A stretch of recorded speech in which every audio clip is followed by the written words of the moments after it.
It's Sunday evening அன்றைக்கி திடீர்னு பார்த்தீங்கன்னா பயங்கரமான காற்றும் மழையுமா இருந்துச்சு. இங்கே ஃப்ரெண்டில் பார்த்தீங்கனாலே தெரியும் அந்தளவுக்கு காற்று சாரலுமா இருந்துச்சு. சரி சும்மா கிளிப்பிங்ஸ் ஆட் பண்ணலான்ட்டு எடுத்திருந்தேன்.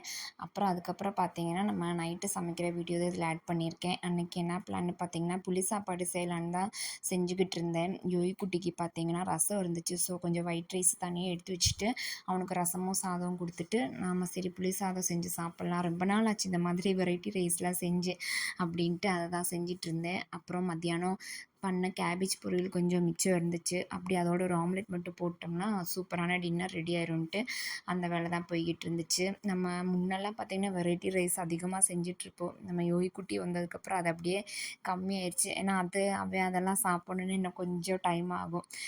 நல்லா குழம்பு ரசம்லாம் நல்லா மிக்ஸ் பண்ணி கொடுத்துட்டோம்னா சாப்பிட்ருவாங்கன்ட்டு அதிகமாக வெரைட்டி ரைஸே செய்யறதில்ல. அப்புறம் இன்றைக்கி தான் ரொம்ப நாள் கழித்து சூப்பரான ஒரு டின்னர் சாப்பிட்டு அப்படியே கம்ப்ளீட் பண்ணியாச்சு.